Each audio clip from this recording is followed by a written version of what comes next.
Նորհաչնի շինհրապարակներից մեկում տեղի ունեցել ողբերգական պատահար։ Աշխատանքի ընթացքում ավտոկրունկի մի հատված, որով ցեխ են տեղափոխում, պոկվել եւ ընկել է աշխատակիցների վրա, ինչի հետևանքով նախնական տվյալներով կա 2 զոհ եւ 1 վիրավոր։ Դեպքի վայր են ժամանել ներքին գործերի նախարարության փրկարարական ծառայության հատուկ նշանակության եւ մարզային ստորաբաժանումները։ Իրավասու մարմինները պարզում են տեխնիկայի անսարքության կամ աշխատանքի կազմակերպման կանոնների հնարավոր խախտման հանգամանքները։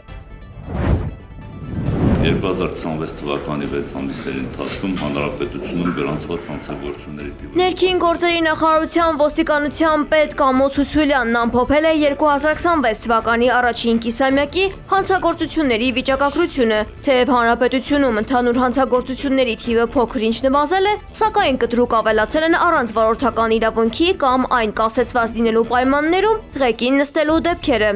Բացի այդ, արձանագրվել է տրանսպորտային միջոցներ վարելու իրավունքի զրկված կամ վարելու իրավունքը կասեցված անձի կողմից տրանսպորտային միջոց վարելու դեպքերի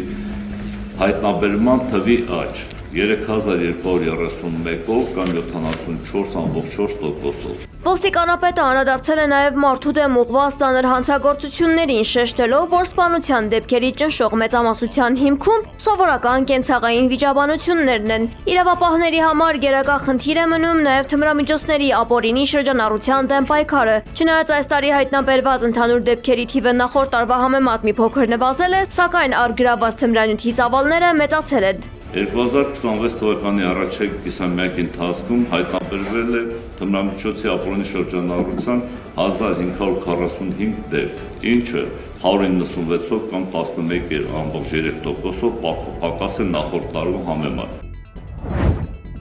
Բաքվի բանտերում տառապող հայ գերիների վերադարձը կարող է մինչև 10 տարի տևել։ Ըստ էության այս սցենարը չի բացառել քաղաքացիական պայմանագիր խմբակցության падգամավոր, նա պատասխանելով ընդդիմադիր падգամավորի մեղադրանքին իշխանության անգործության վերաբերյալ, ասել է հետևյալը. Երբ ասում եք չկա խաղաղություն, եթե գերիները չեն վերադարձել, այդ ձեր քարացած մտածելակերպը, դուք կարդացել եք ընդհանրապես երկրորդ համաշխարհային պատերազմից հետո գերիները երբ են վերադարձել երկրներ։ 10 տարի է տևել։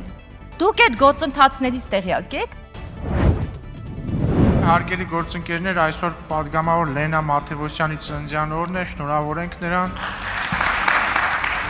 Ազգային ժողովում այսօր շնորհավորել են Ուժեղ Հայաստան խմբակցության падգամավոր Լենա Մաթևոսյանի ծննդյան օրը։ Նախ շնորհակալ եմ ու քանի որ իմ ծնունդը համընկնում է մեր առաջնորդի Սամվել Կարապետյանի ծննդյան օրվա հետ, ուզում եմ շնորհավորել նաև մեծանուն հային իր ծննդյան օրվա կապակցությամբ։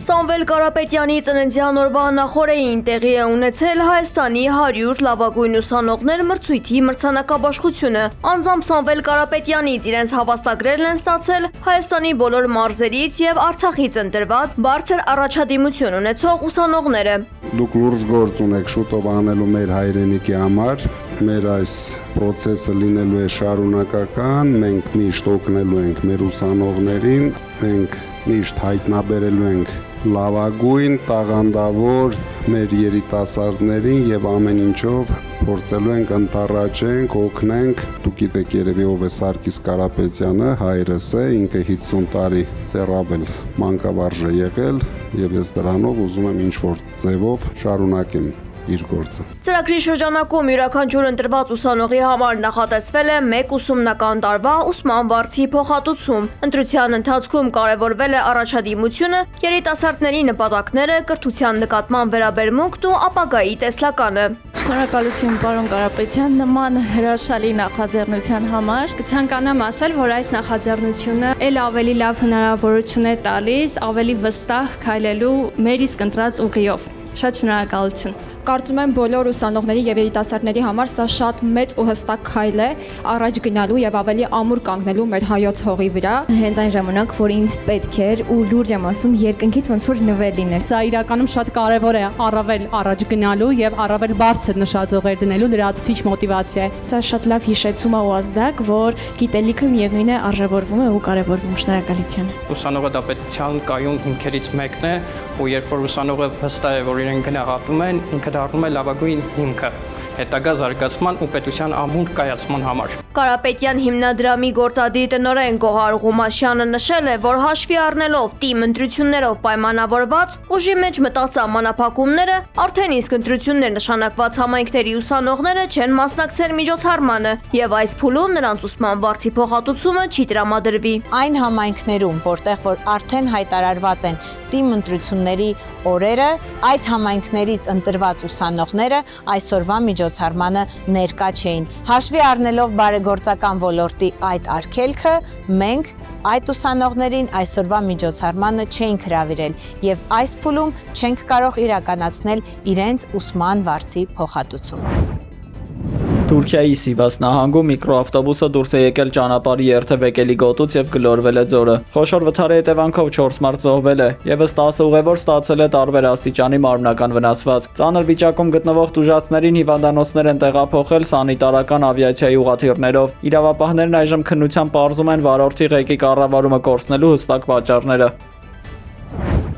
Ռուսաստանը Կասպից ծովի տարանցիկ ուղիներով Իրանին է փոխանցում զինամթերք եւ անօդաչու սարքերի բաղադրիչներ։ NBC News լրատվական գործակալությունը հղում անելով արևմտյան պաշտոնյաներին եւ եվրոպական կառավարական փաստաթղթերին հաստատել է այս տեղեկությունը։ Այս մատակարարումները նպատակ ունեն վերականգնել Թեհրանի երթերային ու անօդաչու զինանոցը Միացյալ Նահանգների եւ Իսրայելի իրականացրած ավիաառվածներից հետո։ Գործընթացը վկայում է Մոսկվայի եւ Թեհրանի միջև ռազմավարական գործակցության սերտացման մասին, ինչը վերջին շրջանում կրում է պարբերական բնույթ։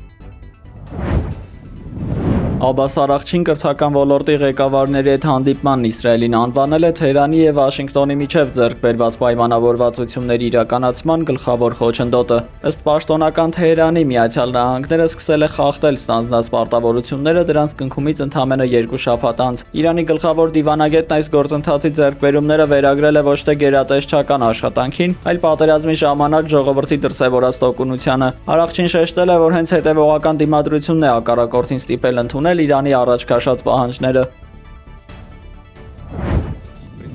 Թուրքիայում Ուկրաինայի դեսպան Նարիման Ջեյլարովը հայտարարել է, որ Կիևը վճռական է վերադարձնելու բռնակցված տարածքները։ Նա Ղրիմի ապակա ազատագրումը համեմատել է Լեռնային Ղարաբաղի հետ, վստահեցնելով, որ միջազգային հանրության աջակցությամբ Ուկրաինան կվերականգնի արդարությունը։ Դեսպանը շնորհակալություն է հայտնել Թուրքիային աջակցության ու ռազմանավերի համար, միաժամանակ զգուշացնելով, որ Ռուսաստանի գործողություններն ուղիղ սպառնալիք են նաև Կովկասի, Արևելյան Եվրոպայի եւ Կենտրոնական Ասիայի համար։